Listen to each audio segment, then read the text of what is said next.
On a night when the thermometer outside the Frostbridge gas and go had dropped below zero, Micah Calloway had no idea that the next hour would change the rest of his life.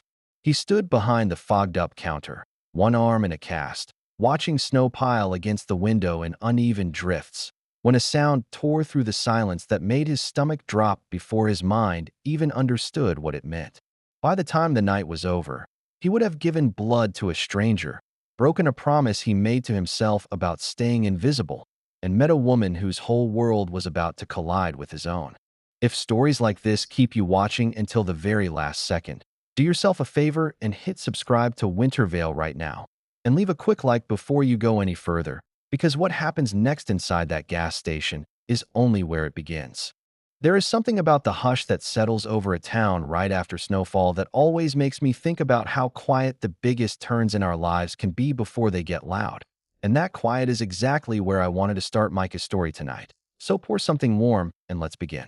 Micah was 28 years old and had spent the better part of a decade learning how to make a kitchen feel like a heartbeat, moving from line cook to sous chef at a well-regarded bistro in Burlington, Vermont, the kind of place where regulars asked for him by name. He loved the chaos of a dinner rush, the way pans clattered like music and the whole room moved as one animal. He thought he had found the one thing in life he was built for. Then, within the same brutal winter, two things broke at once.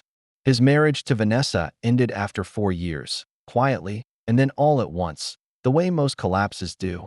And a rolling ladder in the restaurant's dry storage gave out from under him during a late inventory count, snapping the bone in his left forearm in 2 places. The owner offered him a fruit basket and a severance check that barely covered the hospital bill, and Micah understood without being told that his job there was finished.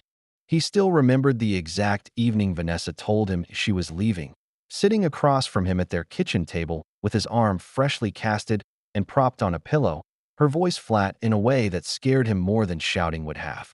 "I can't keep doing this with you," she said, watching him fumble with a fork in his good hand.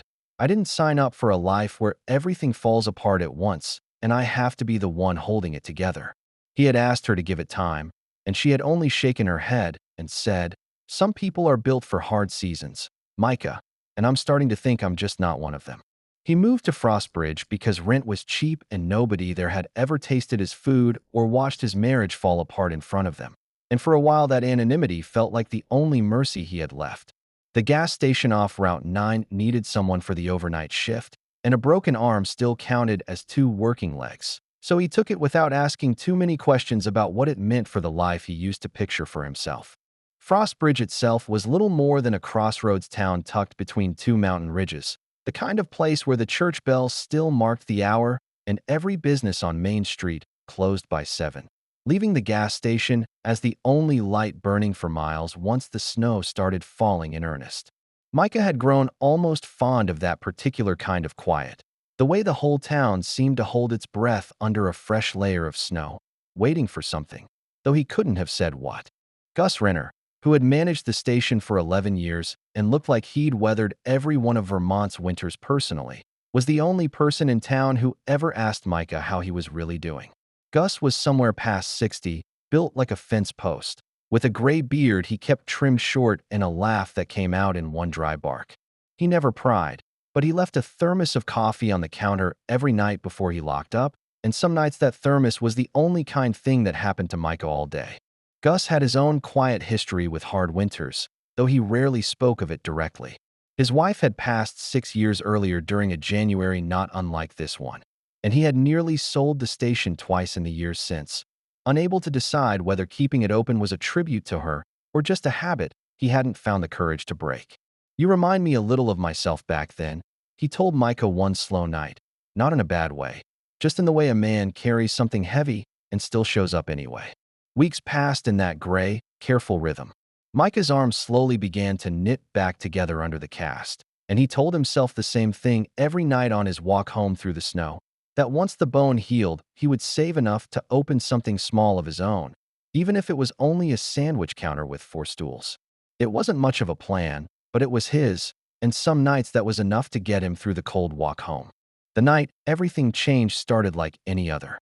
The storm had rolled in hard from the northwest, the kind of Vermont blizzard that turned headlights into useless smears of light.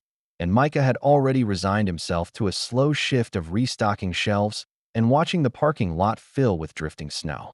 He poured himself coffee from Gus's thermos, wincing as the cast on his left arm caught the edge of the counter, and told himself the roads would clear by morning even if they didn't feel like they would. He was wiping down the register when the sound came, a heavy metallic crunch followed by an unnatural, ringing silence that made the hair rise on the back of his neck. He set the rag down without thinking and moved to the window, and through the sheet of falling snow, he could just make out a pale sedan crumpled sideways against the old maple tree at the edge of the lot, one headlight still burning weakly into the storm. He didn't remember grabbing his coat. He remembered the door slamming behind him and the cold hitting his face like a slap, and the snow, already knee-deep in places, sucking at his boots as he half ran, half stumbled toward the wreck. The windshield had spidered into a frost of cracks, and steam curled up from beneath the crumpled hood in thin, ghostly ribbons that the wind tore apart almost as soon as they appeared. "Please, someone help me," a voice called out from inside, thin and shaking, barely carrying over the wind. Micah reached the driver's door and yanked at the handle, but the frame had buckled inward and the door wouldn't give more than an inch no matter how hard he pulled with his good arm. He circled to the back, found the rear door still workable, and hauled it open, leaning into the freezing dark of the car's interior. A young woman was pinned behind the wheel, her auburn hair falling loose across her face, one arm bent at an angle that made Micah's own broken bone ache in sympathy just looking at it. Hey, look at me. I've got you," he said, keeping his voice as steady as he could manage while his heart hammered against his ribs. The woman's eyes found his, wide and glassy with shock, and she managed only a whisper. "My arm. I can't move my arm. It's stuck, please." Micah could see the problem immediately. The dashboard had crumpled forward just enough to trap her forearm between plastic and metal, and every time she tried to pull free, her whole body flinched with pain. "Don't pull against it. You'll make it worse," he told her, forcing calm into words that didn't feel calm at all. "I'm going to get this door open, and then I'm going to get you out. I promise you that." The wind had picked up even harder by then, driving snow sideways through the shattered window and stinging his eyes, and somewhere under the hood a faint ticking sound had started, the kind of sound that made every instinct in him scream to hurry. He tried the front door once more, throwing his shoulder against the frame, but the metal held stubborn and unmoving, and for one long, terrible second, he thought he had nothing left that would make a difference here. If you've made it this far into the story, stay with us, because the next few minutes are the ones that decide everything for both of them. And what happens after that storm clears is even harder to see coming. Working with one good arm and a snowbank rising past his knees, Micah wedged himself against the frame and threw his shoulder into the crumpled front door until something in the metal gave with a groan. The cast on his left forearm cracked against the doorframe hard enough that pain shot white behind his eyes, but he swallowed it down and kept pushing, because stopping wasn't a decision that felt available to him anymore.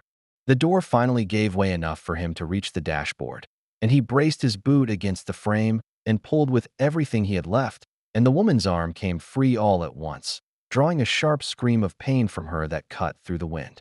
"I'm sorry, I know it hurts, but you're free now," he said quickly, sliding an arm under her shoulders to keep her upright as she nearly slumped sideways in the seat. She was pale and trembling, her breath coming in short clouds that the wind snatched away, and Micah noticed the smell of gasoline growing sharper under the hood's steady hiss. "We need to move right now," he told her firmly, easing her out of the seat and looping her good arm over his shoulders. She cried out again as her feet touched the snow, her legs barely holding her weight, and he tightened his grip around her waist without a second thought. "I've got you. Don't let go of me," he said, half carrying her away from the car through drifts that swallowed his boots to the ankle. They had made it perhaps 30 feet when a low whump sounded behind them and orange light bloomed against the snow, the engine catching fire under the crumpled hood, and Micah felt the heat brush the back of his neck even from that distance. He didn't look back. He kept moving until the gas station's fluorescent glow swallowed them both. He kicked the door of the station open with his boot and lowered her as gently as he could onto the floor near the space heater, grabbing the emergency blanket Gus kept folded under the counter and draping it over her shoulders. Her face had gone the color of old snow, and her eyes kept drifting shut in a way that scared him more than the fire outside had. "Hey, stay awake for me. Okay, can you tell me your name?" he said, crouching in front of her. "Reagan," she managed, her voice barely a thread of sound. "Reagan Ashby." "Okay, Reagan, I'm Micah, and you are not allowed to fall asleep on me right now," he said, forcing a lightness into his voice that he didn't feel at all. He pulled his phone from his pocket with fingers gone clumsy from the cold and dialed for help, describing the crash, the fire, her arm, as calmly as he could manage while his pulse hammered in his ears. The dispatcher's voice was steady on the other end. "An ambulance is already on its way to you, sir. Can you keep her talking until they arrive?" And Micah nodded to no one before answering. "Yes, yes, I can do that." He knelt back down beside Reagan, whose eyelids had started fluttering shut again despite everything, and gently shook her shoulder. "Hey, none of that. Tell me something, anything. What were you doing out in this storm tonight?" "I was driving back from my father's cabin," she murmured, her words slurring slightly at the edges. "The roads looked fine when I left."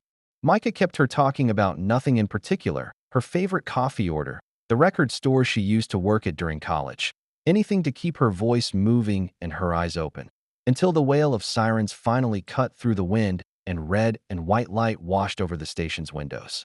Two paramedics moved fast once they were inside, checking Reagan's arm, her pupils, her pulse, while one of them glanced at Micah's own cast with a raised eyebrow.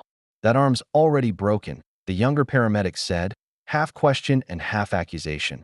"Did you re-injure it pulling her out?" Micah looked down at the cracked cast like he was noticing it for the first time. "Didn't really have time to think about it," he admitted, and the paramedic shook her head, half exasperated, half impressed, before turning back to Reagan. "You did good keeping her talking," the older paramedic said over his shoulder. "That arm's a bad break. But it's clean. She was lucky someone found her fast." Micah barely heard the compliment, watching them lift Reagan onto a gurney, and before he could think twice about it, he said, "I'm coming with you," and climbed into the back of the ambulance before anyone could argue.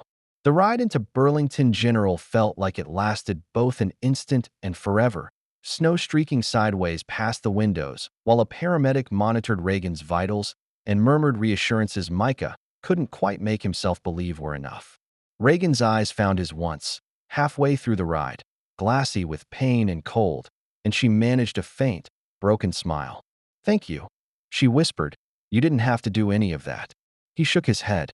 "Yeah, I did," he said, and meant it more than he expected to. At the hospital, they wheeled her away almost immediately, and Micah found himself standing alone in a hallway that smelled like antiseptic and burnt coffee, still wearing his snow-soaked coat, his cast now cracked clean through at the wrist from the force he'd used against that car door. A nurse noticed him wincing and pulled him aside, and within the hour a doctor was studying a fresh set of x-rays, shaking his head slightly at what he saw. "You've re-broken this arm along the same line.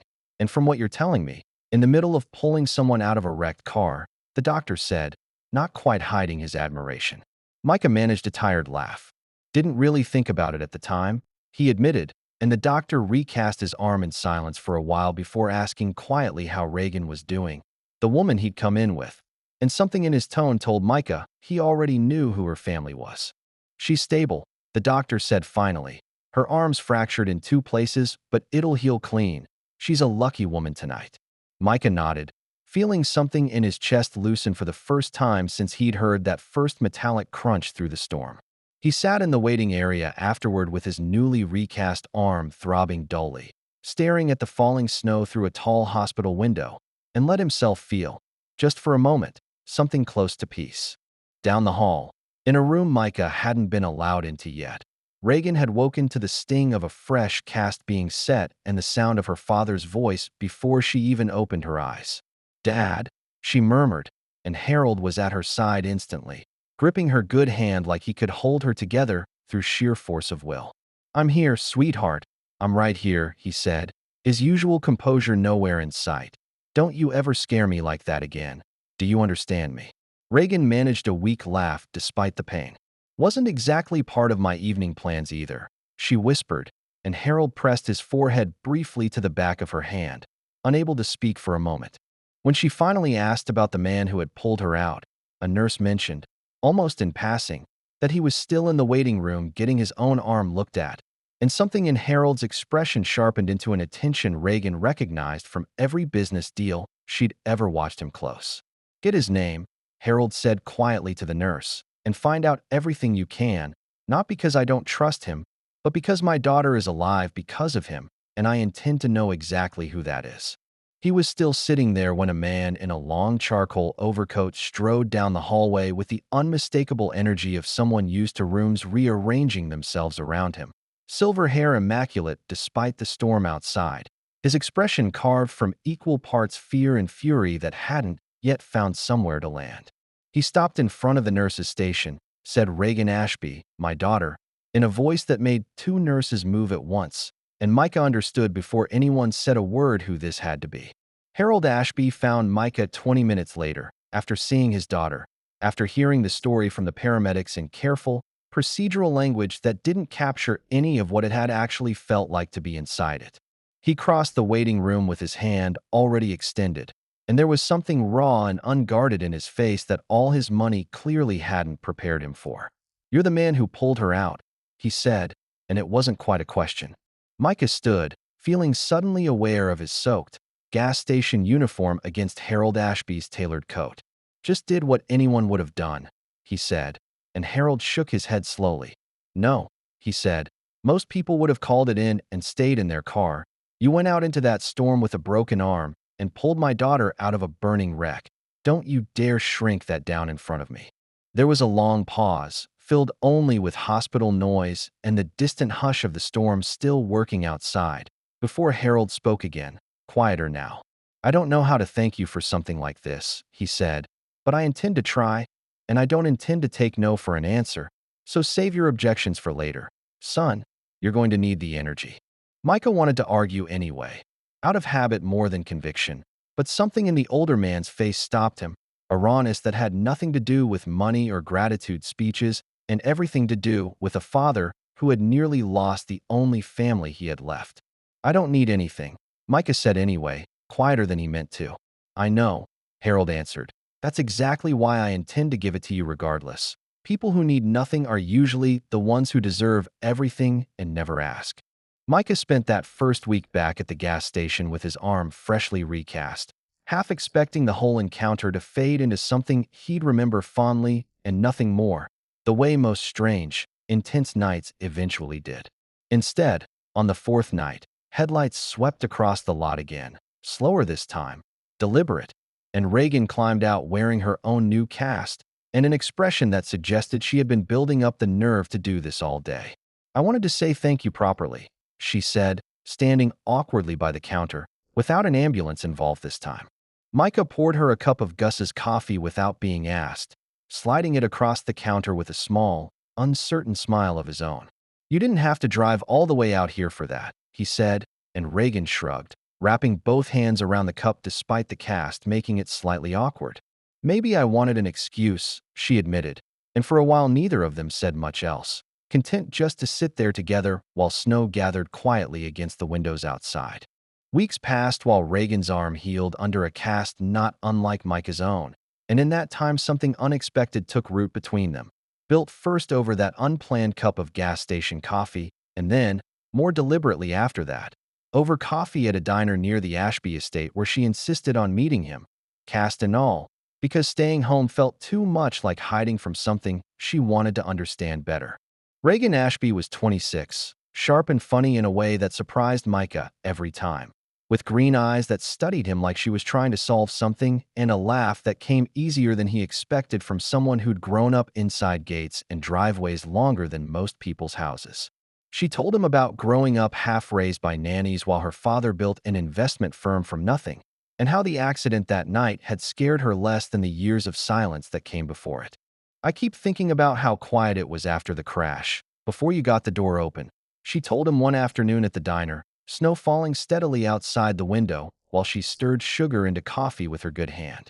"I thought that was it, that this was just how it ended, alone in a car in the snow." Micah watched her carefully. "And I wasn't going to let that be how it ended," he said simply, and something passed between them that neither one tried to name yet. She set her cast carefully on the table and asked him the question he'd been half dreading since the night they met. "So what actually happened with the restaurant before all this?" she said, watching him over the rim of her coffee cup. "You don't have to tell me, but I'd like to know the version that isn't in a hospital report." Micah turned his own mug slowly in his hands before answering. "I loved that kitchen more than I loved most people," he admitted, "and when it fell apart, I think I let myself believe I didn't deserve to want something like that again." Reagan was quiet for a moment, snow drifting past the window behind her in slow, unhurried spirals. "That sounds like a decision you made, not a fact about you," she said finally, and for the first time in longer than he could remember, Micah felt something like hope crack open in his chest instead of just old, familiar grief. "Careful," he said, smiling despite himself. "You're starting to sound like someone who might actually stick around and see how this turns out." Reagan smiled back, unguarded. "Maybe I am," she said. "Maybe I already decided that in the car." One night, Harold Ashby asked Micah to dinner at the estate, a sprawling stone house on the edge of town that looked like it had been carved directly out of a Vermont hillside, its windows glowing gold against the dark and the snow settled thick along its roofline like something out of an old postcard. Over a meal Micah suspected cost more than his entire month's wages, Harold set down his fork and studied him with the same directness his daughter had. "I've had people look into you," Harold said, not unkindly. "Your restaurant background, the accident there, the divorce, all of it." And Micah felt his stomach tighten instinctively at the mention of Vanessa's name, even unspoken. "I'm not telling you this to embarrass you," Harold continued. "I'm telling you because I know exactly what kind of man rebuilds his whole life around a gas station counter instead of falling apart. And that's not a small thing." Reagan's mother died when she was 19, Harold added quietly, after a stretch of silence that Micah didn't dare fill. "And after that I built walls around this family, so high I nearly forgot how to let anyone else in, including my own daughter some days." Watching her come home from that hospital, knowing a stranger had gone into a burning car for her without knowing her name, that cracked something loose in me that I thought had sealed shut for good. Micah didn't know what to say to that, so he said nothing at all, and Harold seemed to understand, refilling both their glasses instead and letting the fire in the hearth fill the silence for a while. "Reagan doesn't know I'm telling you any of this," Harold said eventually, a faint, tired smile crossing his face. "So let's keep that between us, unless you're planning on sticking around long enough for it to matter." A week later, Harold asked Micah to meet him downtown. No explanation given beyond where something warm, and when Micah arrived, he found himself standing in front of a narrow brick storefront with wide windows and a faded-for-lease sign propped inside. Snow drifted along its front step like it had been waiting there just for him. "This is yours, if you want it," Harold said simply, my way of saying what a check never could. Micah stared at the empty storefront, at the bones of a kitchen he could already see taking shape behind that glass, and felt his throat tighten in a way that had nothing to do with the cold. "I can't accept this," he said automatically, the same reflex that had kept him from asking anyone for help through the entire hardest year of his life. And Harold simply looked at him and said, "You can, and you will, because you already paid for it the night you walked into that storm." The following months blurred together in the particular, exhausting joy of building something from nothing. Micah spent every spare hour scraping old paint from brick walls and testing recipes late into the night. And more often than not, Reagan showed up with coffee and her own opinions about the menu, her cast still on but bothering her less by the week, propped carefully on the counter while she argued with him about the color of the walls. Some nights Reagan stayed long after the last coat of paint had dried, perched on an overturned crate while Micah tested recipes on a single working burner, tasting everything he handed her with theatrical seriousness before declaring her verdict. "This needs something," she said one night, wrinkling her nose at an early attempt at a winter squash soup, and Micah raised an eyebrow. "Something like what, Chef Ashby?" he asked, and she considered it for a long moment before answering. "Something like nutmeg, and maybe a little more of whatever it is that makes you actually smile when you cook." He added the nutmeg, and then he added a second bowl, and they sat together on overturned paint buckets eating soup with plastic spoons while snow gathered softly against the dark windows outside. And it occurred to Micah, watching her laugh at something entirely unrelated to the soup, that this was the first time in years cooking had felt like joy again instead of just survival. Gus Renner came by more than once with a folding chair and a thermos, watching Micah work with something like pride, he didn't bother hiding. "You know," he said one evening, leaning against the newly painted counter, "I always figured you'd end up back in a kitchen somewhere. Just didn't expect the kitchen to come find you in the middle of a blizzard." Micah laughed, more freely than he had in longer than he could remember, and told Gus he still owed him a job as head of quality control, coffee division. The day Reagan's cast finally came off, she showed up at the half-finished restaurant flexing her arm experimentally, wincing slightly at the stiffness but grinning anyway. "Look at that," she said, holding it up for Micah's inspection like a trophy. "No more excuses for you carrying all the heavy boxes around here." Micah studied the faint scar along her forearm before he could stop himself, and something serious crossed his face despite her lightness. "Does it still hurt?" he asked, and Reagan shrugged. "Some mornings, mostly when it snows, which around here is basically all the time. So I suppose I'll just have to get used to it." "Maybe that's not such a bad thing to carry," Micah said quietly, a little reminder every winter of a night that turned out better than it had any right to.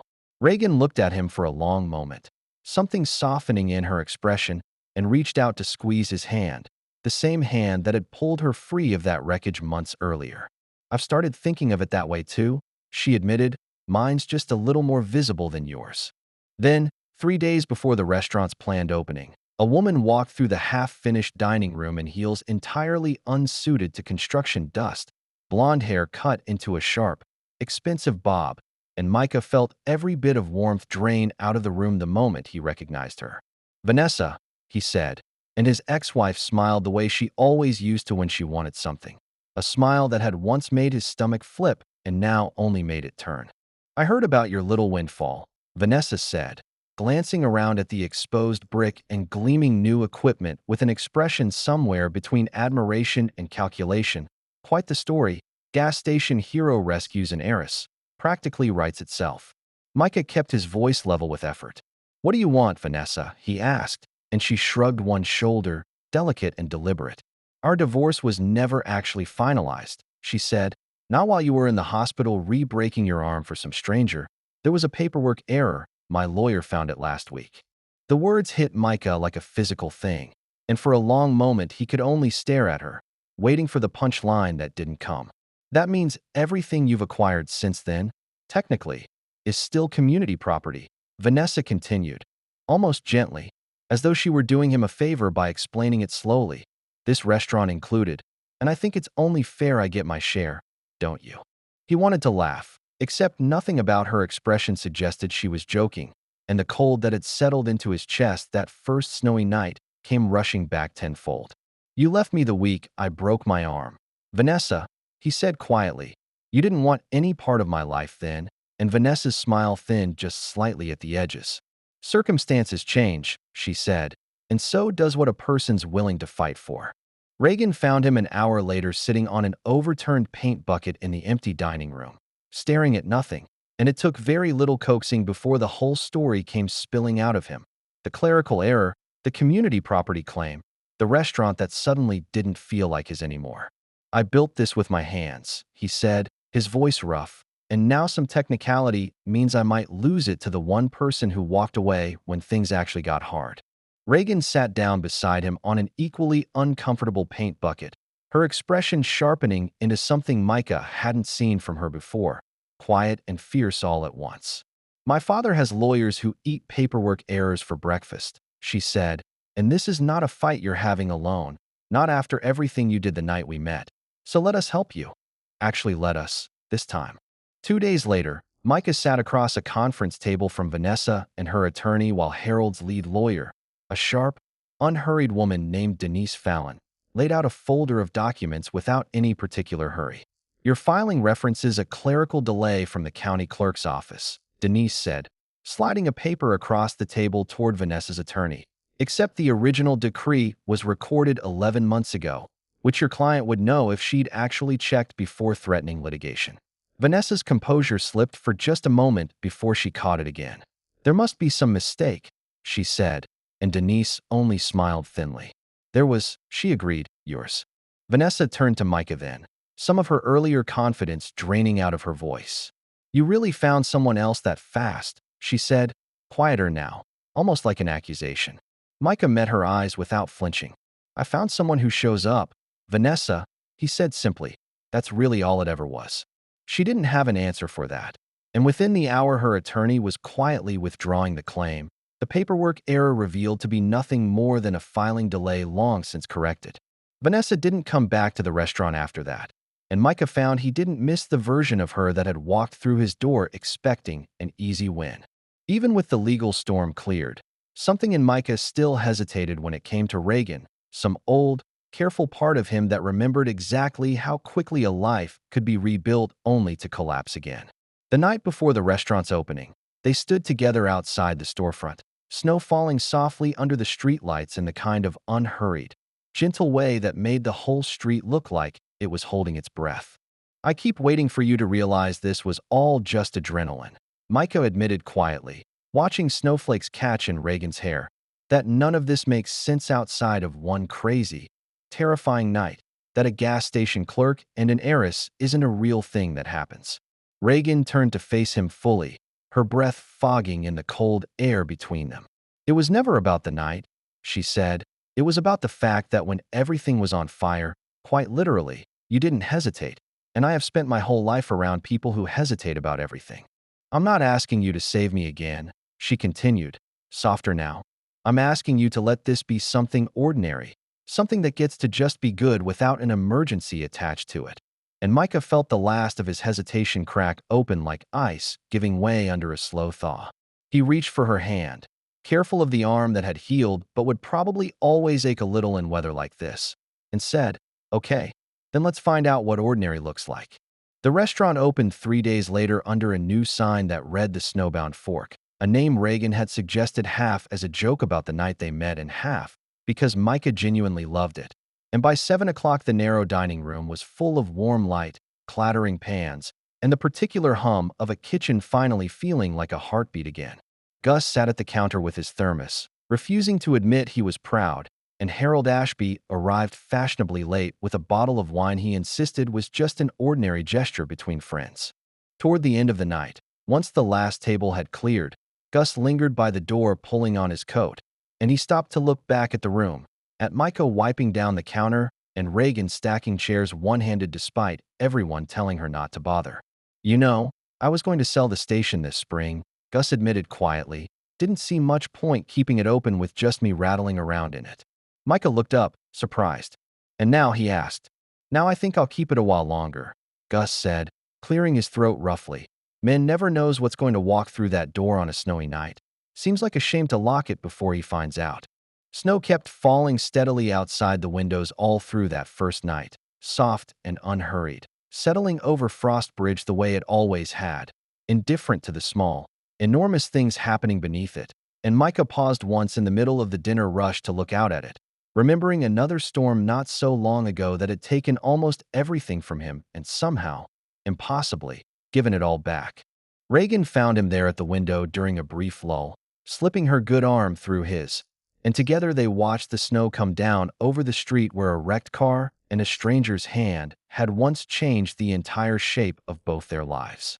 "Some things really do come back around," she said quietly, resting her head against his shoulder. And Micah, watching the flakes settle over the glowing windows of the restaurant he'd once been too afraid to believe in, found himself agreeing completely.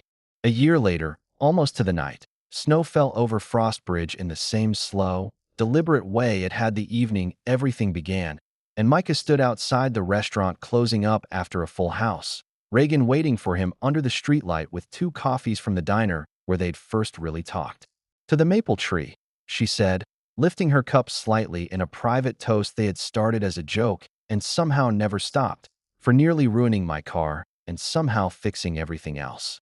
Micah laughed, tapping his cup lightly against hers, snow settling in her hair the way it had the very first night. Though this time there was no fire, no sirens, nothing but the quiet, ordinary happiness of 2 people walking home together through falling snow. "To the maple tree," he agreed, "and to Gus's coffee, and to your father's terrible taste in dramatic timing." And Reagan swatted his arm, laughing, before threading her fingers through his and starting the walk home. Thank you so much for staying until the very end of this one. If Micah and Reagan's story warmed you up on a cold night, make sure Wintervale is the channel you come back to. Hit that subscribe button if you haven't already, and tell us in the comments what part of tonight's story stayed with you the most, because we've got so many more stories like this one waiting for you right here.